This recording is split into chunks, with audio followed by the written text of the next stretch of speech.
faces por trás do véu são como as metades de uma romã.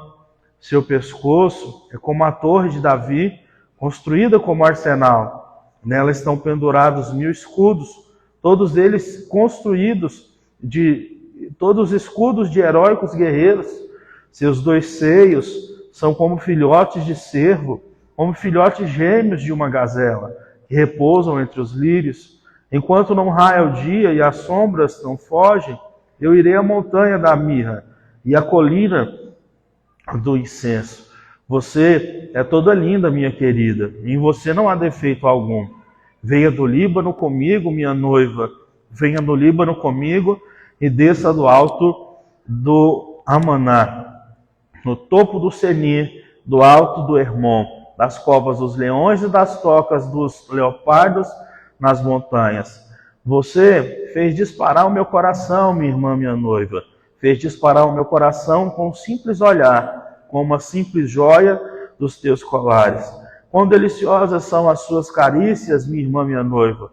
Suas carícias são agradáveis como vinho, e a fragrância do seu perfume supera a de qualquer outra especiaria. Os seus lábios gotejam a doçura.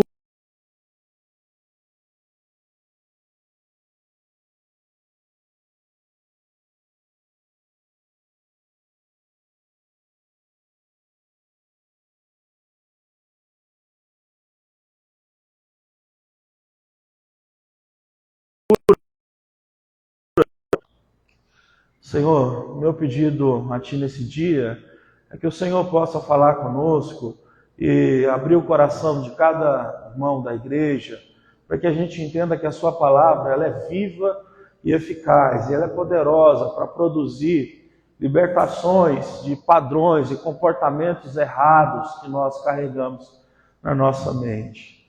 Por isso está escrito que, conhecendo a verdade de Jesus, a verdade ela vai nos libertar.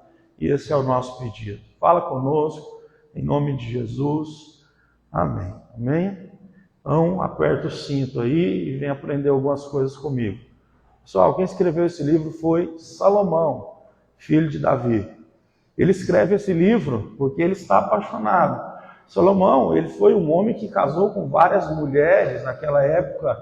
Infelizmente, os reis tinham esse costume. Inclusive porque, como eles queriam expandir os territórios, eles casavam o quê? Com as filhas dos reis dos países, né, que faziam fronteira com Israel, para que os territórios fossem expandindo e dessa forma pudesse haver paz. Só que esse homem, que foi um homem que conhecia muitas mulheres, ele se apaixonou por uma só. E ele escreveu um livro para ela. E esse livro, ele é muito bonito e ele também é libertador. É um livro que, na verdade, por muitos séculos, né, os bispos, os padres no passado, relutaram em deixar esse livro na Bíblia, porque ele parecia um livro antibíblico. Porque nesse livro, Salomão ele vai falar sobre o relacionamento de um homem com a mulher, ele vai falar sobre sexo entre um homem e uma mulher. Então, nós estamos falando de algo que era um grande tabu, né, no passado. Mas, se a gente for olhar para a própria Bíblia, foi o Senhor quem criou o sexo. Ele criou Adão e Eva, e a partir de Adão e Eva nasce Caim, Abel, Sete, muitos outros. Então, nós estamos falando sobre algo que foi criado por Deus. Então, esse livro aqui é um livro onde há demonstrações de carinho, de afeto, de como um homem deve tratar uma mulher e como a mulher deve tratar um homem. Esse livro aqui ele é importantíssimo de ser pregado, porque a gente sabe que hoje em dia, não é, por falta de sabedoria dos homens e das mulheres, é que casamentos são destruídos, noivados são destruídos, namoros são destruídos, e as pessoas não sabem lidar. E nesse mundo que a gente vive, onde cada um tem a sua verdade, não é? Onde cada um quer plantar a sua verdade dentro do jogo, aí que as coisas não dão certo mesmo. Então eu preciso te dizer uma coisa: Deus é o único que pode arrogar para si verdade absoluta. É o único que pode dizer, eu tenho a minha verdade. Só Deus pode dizer isso. A minha verdade, a sua verdade, quando ela entra em confronto com a de Deus, ela não vale nada. Deus, ele não é arrogante quando ele diz, essa é a minha verdade. Ele simplesmente está mostrando para mim e para você que ele nos ama. Deus, então, na sua soberania, na sua grandeza, sendo o nosso Pai, aquele que cuida de nós, ele diz, essa é a verdade, andem nela. E é assim que nós devemos fazer. Então ele nos ensina como nós devemos andar nessa parte tão importante da nossa vida. Veja bem, um homem, ele foi criado e a Bíblia diz que o Senhor viu o ser humano, quando foi criado Adão, junto com todos os outros animais, e Deus percebeu que ele estava só, né? Está escrito em Gênesis capítulo 1, e o texto diz assim, Deus viu que não era bom que ele estivesse só. Então, a verdade bíblica é que a solidão, ela não é algo que pertence a Deus, tá? Agora, deixa eu te dizer uma coisa, algumas pessoas, elas nascem para não casar? Sim, algumas, tá? Porque existe o dom do celibato. Você vai ver Paulo dizendo que alguns nasceram para não casar, mas são raros, muito raros os que têm essa característica. Agora, nós, de forma geral, nós somos chamados para termos alguém na nossa vida, certo? Tanto é que a Bíblia vai dizer, em Provérbios 18, no verso 1, que quem se isola intenta contra a sabedoria de Deus. Deixa eu te mostrar então. Deus, ele cria o homem para estar junto à mulher e a mulher está junto do homem. E a Bíblia vai dizer assim, o homem, ele tem que proteger a sua esposa, ele tem que ser o provedor da sua casa, ele tem que ser o líder da sua casa. E vai dizer, a mulher precisa o quê? Auxiliar o seu esposo, precisa ser a sua aliada, precisa estar junto com ele nessa missão. Então nós temos um grande problema que é, o homem não cumpre mais a sua missão, nem a mulher cumpre a sua. Paulo vai falar sobre isso e ele vai dizer, por exemplo, o seguinte, o homem tem que amar a sua mulher assim como Cristo amou a igreja. O que Cristo fez para a igreja? Ele morreu pela igreja. A gente peca, pede perdão, Cristo nos restaura. Ele nos ama, ele nos pega pela mão, ele nos abraça. Esse é o papel que o homem deveria ter para com a mulher. Sempre o que? Ajudá-la, amá-la de todo o coração. Mas o que o homem faz hoje em dia? O homem tem uma dificuldade imensa de amar a sua mulher. Porque ele ama mais o seu trabalho, ama mais os seus hobbies, ama mais o seu dinheiro, ama mais a si mesmo, o seu ego, a sua vaidade. Então a coisa mais fácil que tem para um homem é o quê? É viver sozinho. É viver na sua. É simplesmente não ter ninguém, né, para, entre aspas, encher o saco. Porque esse é o grande ponto que a gente precisa de libertação, no sentido do homem. O homem precisa de libertação do individualismo. E a mulher? Deus disse que a mulher deveria ser aliada do homem. Uma palavra ali, submissão. Essa palavra assusta hoje em dia, né? Então, a palavra aliada talvez seja uma palavra melhor. Inclusive, a Bíblia NVI, ela traduz por aliada, e é uma boa palavra, não está tirando do contexto, porque Deus chama a mulher para ser aliada do homem, né, nesse sentido. Só que é difícil para a mulher simplesmente viver como uma aliada, né? Porque ela quer buscar, né, a sua independência, ela quer buscar a sua glória, ela quer buscar a sua cabeça. E enquanto Deus diz, você precisa ajudar o homem a se movimentar, a mulher diz, eu quero me movimentar. Então, dessa feita, não consegue ficar um homem junto com a mulher e a mulher junto com o homem. Porque o homem tem que prover, mas a mulher, ela na verdade não aceita muito bem essa provisão. Ou quando aceita, infelizmente, nesses moldes desse mundo, né, em que a gente vê essas coisas horríveis aí, dessas pessoas que são muito ricas e namoram com essas moças bem jovens, simplesmente troca de favores, né, essas coisas horríveis. Mas o que eu quero dizer é que se nós buscarmos a Deus e se nós orarmos, o Senhor é capaz de mudar a nossa forma de pensar, a ponto de a gente conseguir chegar no padrão bíblico, para que a gente possa encontrar felicidade nisso que a gente chama de vida sentimental. Porque todo mundo está procurando ser feliz, gente. E a maioria das pessoas estão tristes nessa área.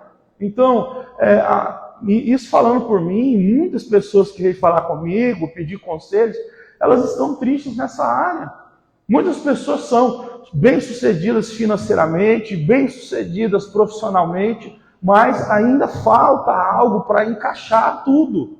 E esse encaixe total só vai vir quando, né, a nossa mente for transformada. E é o que Paulo diz, que nós devemos o quê? Ter a nossa mente transformada para encontrar a vontade de Deus, que é boa, perfeita e agradável. Pastor, como é que vai funcionar isso? Por exemplo, Salomão, quando ele vai chamar essa moça aqui, que é a noiva, a esposa dele, ele chama ela de irmã, sabe? O que isso quer dizer? Olha, não tem como você ter um relacionamento com alguém onde não existe como um acordo, onde não existe julgo que é igual. Entenda isso. A Bíblia diz que o quê? Dois andando juntos precisam ter acordo. Precisam ter acordo. Então, é necessário que antes de você ter uma pessoa que você chame de meu amor, você tem alguém que você vai chamar de quê? Meu irmão, ou minha irmã, ou meu amigo, ou minha amiga. E falta isso hoje em dia, justamente porque os interesses estão banalizados. Mas isso é uma coisa que o quê? Que eu e você deveríamos começar a orar e pedir para que Deus nos abençoe. Gente, eu vou dizer, todo coração, é tão fácil ser abençoado na vida sentimental. Só que o nosso coração é tão enganoso, mas tão enganoso, que ele faz a gente tropeçar em cada coisa minúscula, que a gente, sabe, quando a gente percebe, a gente fala, meu Deus, que tolice, quanto tempo eu perdi, que coisas erradas que eu não precisava ter feito e eu fiz, sabe? Então, por exemplo, eu disse um dia a uma pessoa, eu orei por uma pessoa e disse a essa pessoa, veja bem, como você é uma pessoa dedicada no seu trabalho, não é? Faça chuva ou faça sol, você acorda, vai trabalhar, esteja você doente ou não, esforçada, dedicada, sempre ali, ó, né? Firme, com garra, né? Sempre matando um leão por dia, dedicação total, quer chegar em algum lugar e vai chegar em algum lugar por conta de toda essa determinação, de toda essa honestidade, essa franqueza, não é? E a pessoa faz, mesmo que passe por dias ruins, enfrente problemas, pessoas falando coisas ruins no trabalho, a pessoa já não está bem, estraga um carro, mas a pessoa continua firme, porque ela tem um trabalho a cumprir, ela tem algo a fazer. Aí, o que acontece? Na vida sentimental, né, geralmente as pessoas só agem pelo quê? Pelos sentimentos, e pelos sentimentos mais melindrosos possíveis. Então o que acontece? A pessoa diz, não, sim, eu quero ter alguém, eu vou estar com alguém, eu vou me casar com alguém. Mas quando acontece alguma coisa, a gente usa o sentimento mais melindroso que a gente tem para dizer, isso não dá certo, acabou. Não quero mais estar junto, vou me separar, isso aqui não é para mim, isso, aquilo e aquilo outro. Consegue entender? Falta disciplina nas nossas ações quando se trata de vida sentimental. Porque se você olha para um casal, gente, você pode ter a certeza absoluta que se esse casal está junto pelo menos há mais de 5 anos, é porque existe disciplina ali. Não é só amor, não é só sexo, não é só paixão, não existe esse tipo de coisa o tempo todo. Agora, é muito interessante aqui que nesse livro, Salomão vai mostrar que as coisas elas começam sim bem apaixonantes. Esse livro aqui ele foi quase proibido, como eu disse, nos séculos passados, porque existem algumas expressões usadas aqui que eram consideradas pecaminosas. Como, por exemplo, a gente leu aqui no capítulo 4, Salomão está falando dos seios da esposa dele. Ó, os seus seios estão iguais, né? Não estão um mais para baixo, um para cima. São como filhotes de gazela. Está tudo bem, né? Você está bem fisicamente. Ele está elogiando o corpo dela, tá? Então, se, por exemplo, se você fosse pregar hoje em dia isso, você poderia dizer aos maridos, paguem cirurgias para suas esposas, se a coisa já estiver, né, desandando. Isso é de Deus, está na Bíblia. Você vê que ele elogia ela, a ponto dele dizer que ele vai tomar vinho no umbigo dela. Ele diz assim, olha, os seus seios, capítulo 6, são como cachos de uva. e eu vou subir aí mesmo. Ele está dizendo desse jeito, eu vou subir nos cachos. Então o que acontece? As pessoas, elas olham para esse tipo de coisa e o problema é que elas param por aí. Entende? Então, se a gente, eu preguei já na igreja esse livro inteiro e transformei num livro. Eu escrevi um livro, Casamento Apaixonado, falando sobre os 12 capítulos desse livro, mostrando como a gente deve, né, se portar. O grande problema nosso é que a gente para nisso aqui. A nossa vida, ou a vida do século XXI, do homem moderno e da mulher moderna, para na questão do sexo.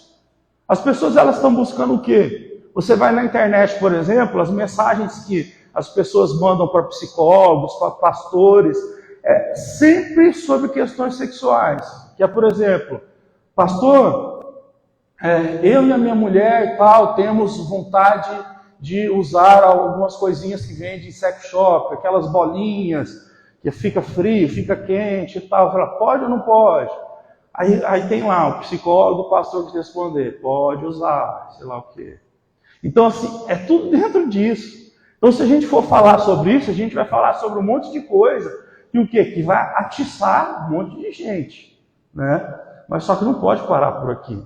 Você quer ver? Tem como a gente falar da Bíblia, certo? Sem ultrapassar ela e ficando também aonde ela fala. Então, se alguém diz assim a você, né?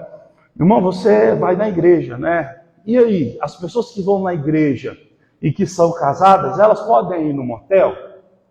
A resposta é, se for por causa de pecado, não tem pecado nenhum.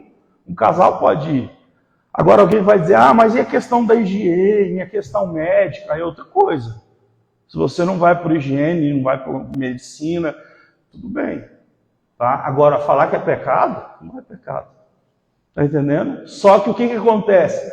O ser humano, ele começou a proibir tantas coisas com relação ao sexo, que é o que eu digo, a lei que Deus deu, fez com que o ser humano sempre ficasse com aquela caixinha. A lei é mais ou menos isso aqui, ó. É uma caixa que é colocada na nossa frente, escrito bem grande nessa caixa, não toque. O que você faz quando põe um trem desse na frente de um menino? De uma menina, de qualquer ser humano, é ir lá e abrir, entendeu? É ir lá e abrir. Então, pelo ser humano sempre ficar com essas dúvidas que são superficiais, ele não chega de fato no que é profundo. Então, as pessoas, elas estão ainda preocupadas, né, se elas podem fazer massagens de oru, ou sei lá o quê, em vez de entender que tais coisas, elas são, certo, pequenas diante de um relacionamento que vai durar. Gente, eu te dizer um negócio. Nessa vida, é como eu vi uma pessoa falando, a gente só vai ter 3 famílias. A primeira é seu pai e sua mãe, que te criou. Segundo, é você, a sua esposa e os seus filhos. E terceiro, é você e a sua esposa. Se Deus der graça para você e a sua esposa viver, certo, até vida longa, né? Peça muito a Deus para você não ter um problema, uma demência, alguma coisa nesse sentido, porque vai ser os dois. É os dois. Eu vi um vídeo bonito essa semana, num avião nos Estados Unidos, um homem, um senhor de idade, 70 anos, com demência. Ele entrou dentro do avião e ficou muito agressivo. E a esposa, sempre que ele fica agressivo, canta uma música para ele. E ele agressivo e ela começou a cantar. E todo mundo desesperado ali.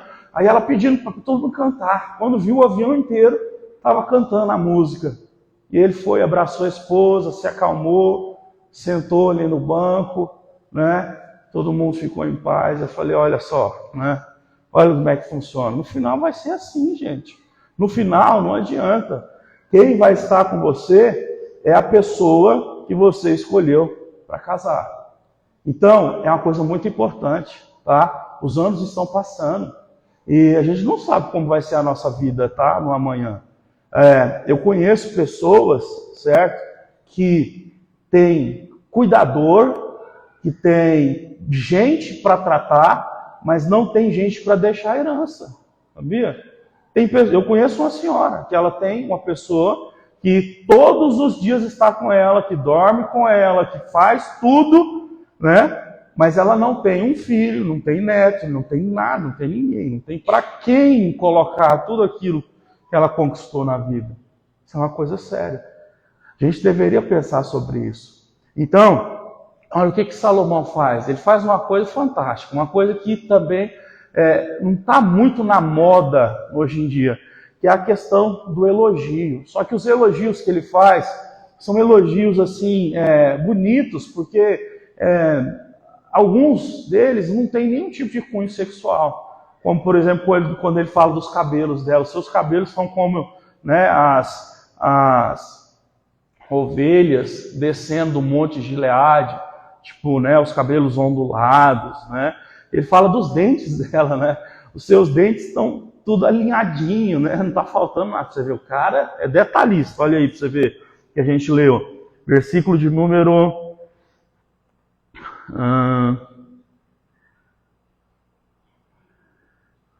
no capítulo 4, a gente leu o versículo de número...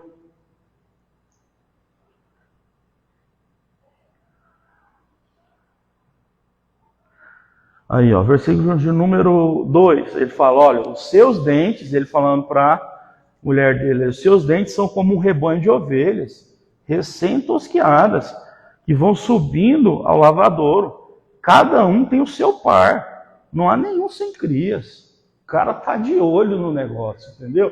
Gente, isso é fantástico, você já parou para perceber isso? Um cara que escreveu um livro há mais de 3.000 anos atrás, ele elogiando o sorriso da esposa dele, né, dizendo que não está faltando nenhum dente ali, né? E depois ele vai dizer assim, quando eu olhei para você, olhei para a torre forte de Davi, falando do pescoço dela, fiquei encantado nessa joia que você está usando. Que elogio bonito, sabe? E hoje em dia é difícil, né, isso, não é um homem parar para elogiar a joia de uma mulher, né? A não ser que ele tenha comprado, né? O cara vai lá dar a joia nova, essa joia é sua, bonito. Mas já sabe, ele está elogiando a joia dela, isso é uma coisa fantástica, não é? E depois ele vai começar a elogiar ela e vai dizer que ela é linda, que ela é formosa, que ela é uma mulher maravilhosa. E ele vai dizer uma coisa muito bonita aqui, que eu acho que no final do capítulo, ele vai dizer assim, ó, você é como um jardim fechado. Tipo assim, olha, você é uma mulher que eu não tenho medo de perder. Você tem os seus limites. Você não se abre a qualquer um. Você é um jardim fechado porque você é uma pessoa que tem conduta. Você é uma pessoa fechada no sentido de que não é qualquer um que sai entrando aí. Né? No sentido de entrar, não é qualquer um que sai elogiando e você já vai abrindo o coração, já vai se deixando levar e já vai se derretendo, entendeu? Você é um jardim fechado. Isso aqui é uma coisa bonita. A Bíblia diz o seguinte, que assim como o fogo prova o ouro, os elogios provam o ser humano. Isso é uma coisa séria. Então, muitas vezes você encontra pessoas que são facilmente presas de bajulação, de elogio e tudo mais. Ele vai dizer, ó, você é como um jardim fechado. Então, assim, uma bênção, sabe? Uma bênção. Eu quero chegar na reta final. O meu propósito não é falar sobre tudo isso, porque tem muita coisa aqui, e eu disse, se você quiser o livro, depois você pode comprar lá na Amazon, eu não tenho ele físico para vender. Ele vai falar, por exemplo, sobre os olhos dela, e ele olha para os olhos dela e diz assim, os seus olhos são como os olhos de uma pomba, certo? Os seus olhos, ela era uma mulher de pele escura, né? Isso vai estar no capítulo 2, diz que ela é uma mulher de pele escura, em que ela tem os dois olhos, que são dois olhos pretos, dois olhos então que atraem ele. E ele vai elogiar o olhar dela, vai dizer, o seu olhar ele é maravilhoso, o seu olhar é lindo, o seu olhar é algo que me chama a atenção, eu presto atenção no seu olhar e isso é uma coisa que eu quero levar comigo. Então, tudo que você encontra ele falando para ela, é justamente porque ele espera, não que ela se abra para ele de qualquer forma. Ele está realmente penhorando as suas palavras. Isso aqui não é um chaveco, isso aqui não são palavras jogadas ao vento, como hoje em dia a gente está acostumado a ver. Não é? Homens falando coisas para mulheres para tentar ganhá-las com palavras. Salomão está penhorando as suas palavras, tá, para essa mulher. Eu preciso que você entenda isso. cada palavra que você for dizer para sua esposa, para sua noiva, para sua namorada ou para a pessoa que um dia vai estar com você, precisa ser um contrato. Um contrato em que sentido? São palavras que você não vai voltar atrás nela. Tá? Então não é palavras que você fala simplesmente para tentar defraudar uma pessoa. Sabe o que é defraudação? Defraudação é você abrir espaço para alguém e na hora do vamos ver você fecha o espaço. Entendeu? Tem gente que é mestre nisso, em defraudar os outros. Sabe? Aí ela se abre para a pessoa, aí quando a pessoa, vamos ficar juntos, aí a outra pessoa, não, que isso, você entendeu errado, eu nunca dei moral, nada. Cuidado com isso, isso é pecado, é defraudar alguém, é você dizer que pode ir, mas não pode. Isso é uma coisa muito errada que a gente deve tirar dos nossos caminhos. Então, só aqui na reta final, no verso número 13, diz assim, e aí que eu termino aqui. De você brota um pomar de romãs, com frutos seletos, com flores de rena e nardo e açafrão, cálamo e canela, com todas as madeiras aromáticas, mirra e aloés, e as mais finas iguarias. Você vai encontrar esse tipo de elogio de Salomão em todo o livro. Ele não elogia só a roupa dela, só as joias dela, só a beleza dela. Ele elogia o trabalho dela. Isso aqui é um dos principais pontos do porquê, certo? Muitos casamentos terminam, porque os homens não valorizam o trabalho de suas mulheres. É por isso que as mulheres preferem o quê? Trabalhar ganhando uma mixaria, certo? E ficar ouvindo ainda um monte de palhaçada de patrão, né? Porque ela não quer ficar em casa sofrendo humilhação de marido, que na verdade não valoriza o trabalho dela, né? E esquece, porque a origem cristã evangélica é que o maior trabalho que existe é o que acontece dentro de casa. Todos os trabalhos que existem, eles só existem o quê? Para servir a mulher e os filhos dentro de casa. Então, o trabalho que um homem presta fora só tem valor se tiver para levar para dentro de casa. Se não tiver, não adianta nada, gente. Então, isso aqui é uma coisa seríssima.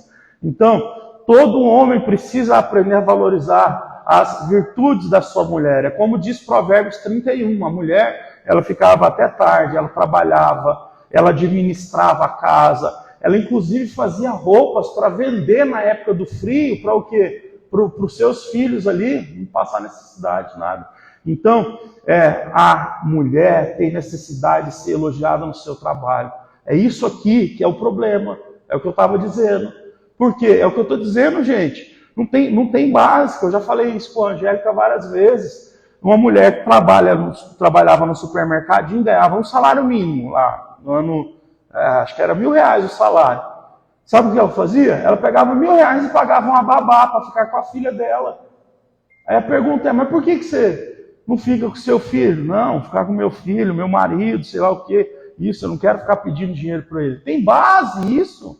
Como é que você convive com uma pessoa dessa? Não pode ser assim. E eu vou terminar dizendo uma coisa. Olha, quando uma pessoa ela vai se juntar a outra, não pode haver certos tipos de divisão, sabe? No sentido de que quando um homem está casado com a mulher, gente, não existe o dinheiro do homem e o dinheiro da mulher, sabe? É até um pouco, assim, ruim falar sobre isso, mas a verdade é que certas mulheres, elas passam humilhação dentro de casa. Humilhação dentro de casa em que sentido? Às vezes ela está precisando ir num local, comprar uma roupa íntima, e ela não tem dinheiro, tem que ligar para o marido para fazer pix. Fazer pix para o quê? Estou precisando comprar uma calcinha. Sabe? É vergonhoso. E esses tipos de coisas fazem com que as mulheres não querem ser submissas, que a mulher quer ficar, casar para ficar vivendo uma coisa dessa. Está entendendo? Então, o que eu quero dizer é que Deus, ele chama o homem para amar a mulher acima de tudo, certo? E o dinheiro não é só do homem, o dinheiro é do homem e da mulher, é da família, certo? Então, o trabalho que o homem presta fora de casa não é só ele que está trabalhando, a mulher está trabalhando junto. E se ela trabalha fora de casa, mais ainda ela tem que ser elogiada se essa família tem filhos pequenos, por exemplo, igual no meu caso, entende? Então, eu estou falando várias coisas para que a gente pense. E a nossa oração nessa noite vai ser: Senhor, abençoa a minha vida sentimental. Se não é a minha, abençoa a do meu filho, a da minha mãe, a do meu pai. Mas ensina a mim e as pessoas da minha família a serem felizes nessa área. Eu não quero mais perder tempo. E se eu sou casado, eu quero que meu casamento dure para sempre. Se eu não sou, que o Senhor possa abençoar. Agora, todas as frustrações sejam colocadas aos pés de Jesus. E que Jesus possa levar a gente para um novo tempo, com novas perspectivas a respeito desse assunto. Amém? Vamos colocar de pé para a gente fazer uma oração?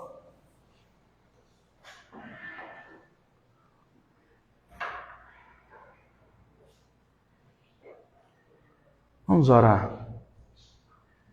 Senhor, eu quero orar a Ti, porque eu não estou aqui para dar lição de moral em ninguém. Pelo contrário, eu preciso da Tua graça para que a minha casa continue de pé.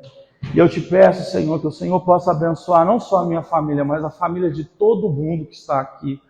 Pai, em nome de Jesus, que o Senhor nos abençoe em cada situação. Cada um de nós tem um erro, Pai. Cada um de nós tem um tipo de interpretação do caráter. Cada um de nós temos traumas que sofreram, situações ruins no passado. Eu quero te pedir muitíssimo, Senhor, que o Senhor possa nos abençoar, para que assim a gente possa ser feliz em todas as áreas da nossa vida. Nos ensina a amar, nos ensina, Senhor Deus, a sermos aliados, nos ensina, Senhor Deus, a sermos pessoas que lutam uns pelas outras. Nós não fomos chamados para viver sozinhos. Aceita o nosso louvor nesse dia, aceita a nossa adoração. Muito obrigado por esse momento. Senhor, nós colocamos aos teus pés todas as mágoas, todas as frustrações, todos os erros que nós cometemos. E nós te pedimos que possa dar certo agora. Abençoe a nossa vida sentimental, a vida sentimental, Senhor Deus, dos nossos irmãos, irmãs, familiares, em todos os níveis. O Senhor é maravilhoso. Eu sei, o Senhor não me deu essa palavra à toa. Eu não estou aqui falando, Senhor Deus, sozinho. E eu não inventei falar isso também. Senhor, o Senhor sabia quem ia trazer aqui. E eu te peço, Pai, de todo o coração, nos abençoa. Porque nós, ó Deus, nós não temos tempo para perder. Ninguém que está aqui tem tempo para perder. E nós te pedimos isso, essa bênção. Em nome de Jesus. Fala conosco nesses louvores. Em nome de Jesus.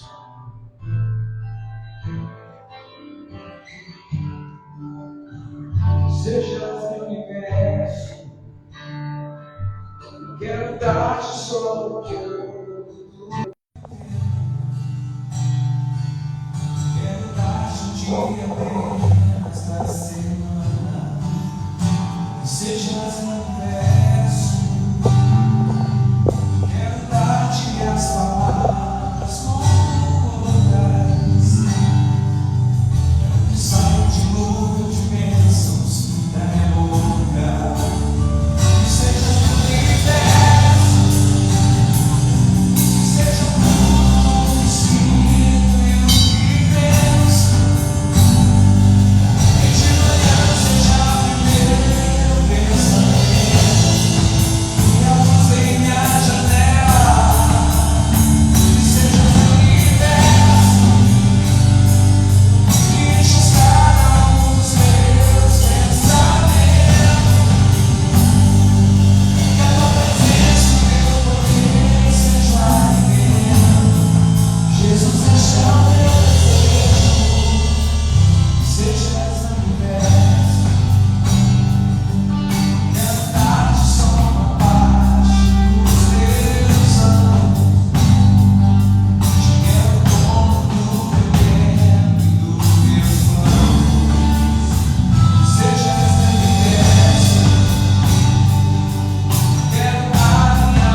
para encerrar.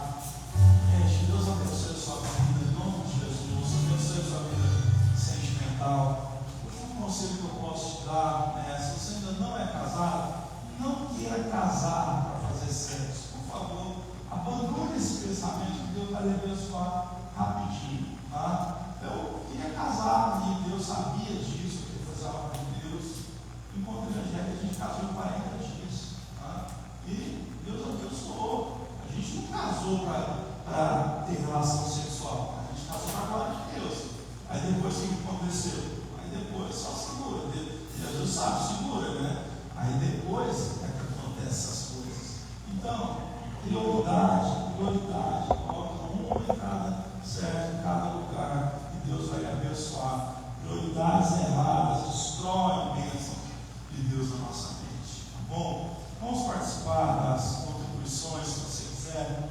Como a gente sempre diz, as contribuições elas são esporádicas, as contas elas são fixas. Se você puder, abençoe a igreja. Se você puder, abençoe com a sua oferta, com a sua contribuição. E nós vamos orar. Para aqui já.